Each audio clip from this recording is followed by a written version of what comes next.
Okay, this is something that I think is going to be an ongoing problem, at least until this is resolved, or at least somebody tries to explain it. This is the sort of thing that can't just hang out there the way it has been left in Mueller's report.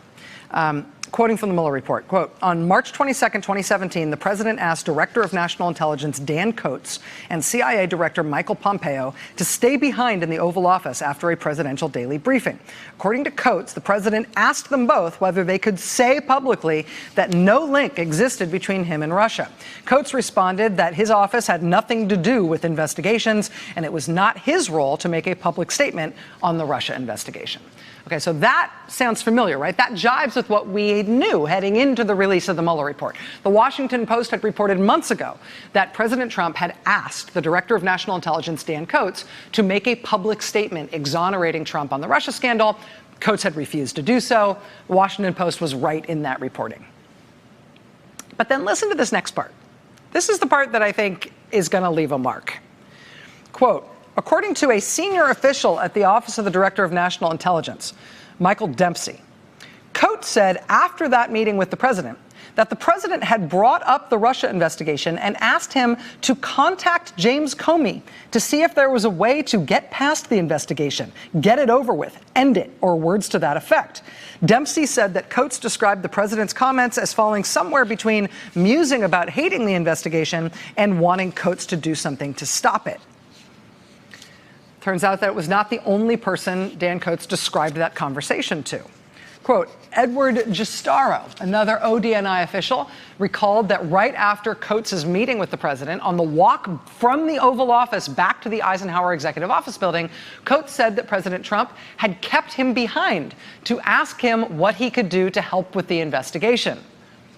Another ODNI staffer who had been waiting for Coats outside the Oval Office talked to Giustaro a few minutes later and recalled Giustaro reporting that Coats was upset because the president had asked him to contact James Comey to convince him there was nothing to the Russia investigation. So this is multiple staffers recalling all of the same thing all around the same meeting. Immediately after an Oval Office meeting with the president, Director of National Intelligence Dan Coats walked out of that meeting and was upset and told multiple staffers that the president had just asked him to contact the FBI Director James Comey to tell Comey to drop the Russia investigation. Multiple staffers heard this from Comey. They described among themselves that Coats was upset about having received this reported request from the president. We know that, and that's in the Mueller report, because those staffers were called in by the special counsel, and they testified about what Coats had told them. But when those same investigators spoke to Director of National Intelligence Dan Coats himself, quote, Coats told this office that the president never asked him to speak to Comey about the FBI investigation. So you made it up back then?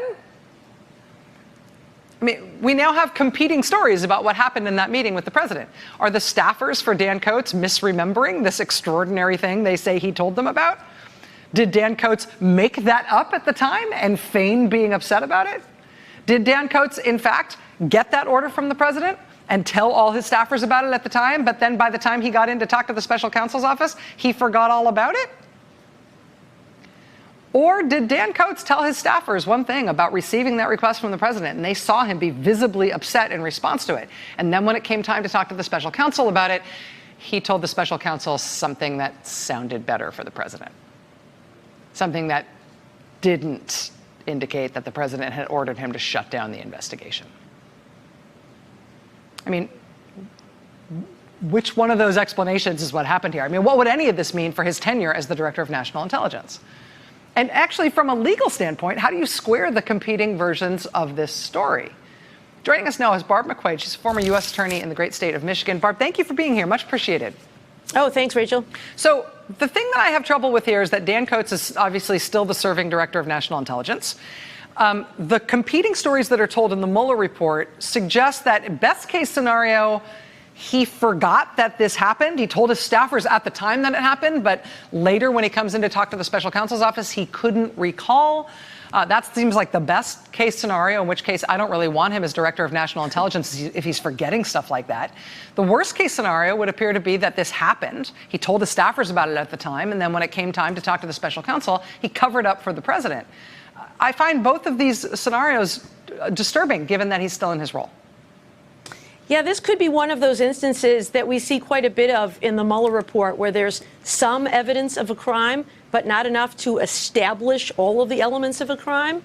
And so we have some contradictory statements. And as a prosecutor, you have to look and see whether all of the elements of an offense are established. Here, you have to show that the person knew the statement was false when he made it and that it was material. So difficult to know which of those may have been missing here. But one of the things that I would look for is it the kind of thing you might remember? You might not remember that you talked about the weather or that someone asked about your weekend, but something as startling as the fact about that the president asked you to ask Jim Comey to stop an investigation is of such significance that it's difficult to imagine that he simply forgot that fact. As testified to by the fact that multiple staffers of his who he spoke to at the time not only all reported the same story about what he told them, but that he seemed upset about it at the time. I guess if you were trying to pursue this as a prosecutor, you'd try everything that you could to get as close to the facts as you could about the conversation in question. Without the opportunity to interview the president about this, is there any other way that prosecutors might pursue this? Well, I think if they were interested in pursuing it, one of the things they might do is go back and re-interview some of these people. Now, at the time of the interview, I think only 3 months had passed from the initial meeting. That was a time when memories were very fresh. And I would really love to see the underlying reports. We get just a couple sentences from the FBI 302 reports. Be really curious to see all of the things that happened in those reports. Did they ask Dan Coats to follow up on these things? Did they refresh his recollection by saying, that's funny because one of your aides said you mentioned this thing about Comey? Does that refresh your recollection about that? He may say it never happened, or he may say, oh, now that you mention it, I do remember that fact. I don't know whether any of those efforts were made to try to do that. It looks like all of these interviews were conducted on the same day, so it's difficult to know what the sequence of those interviews were and how hard they pushed to find out the truth here. There's also rules of evidence when you make decisions about whether to charge. At least one of these sounds like it's likely hearsay because it was not just secondhand but third-hand information, and so it can be difficult to prove. So, we often talk about information that is awful but lawful, and so it may be that he lied and it just can't be charged as a crime. Fascinating. And I feel like this is not only interesting in terms of DNI Dan Coats, it's sort of a case study in terms of why it is that Congress wants not just the unredacted report, but all of the underlying evidence, as you say, including those reports. Barb McQuade, former U.S. attorney from the great state of Michigan. Thanks for being here, Barb. Much appreciated. Thanks very much, Rachel. All right, we got much more to get to tonight. Stay with us. Hey there, I'm Chris Hayes from MSNBC. Thanks for watching MSNBC on YouTube. If you want to keep up to date with the videos we're putting out, you can click subscribe just below me or click over on this list to see lots of other great videos.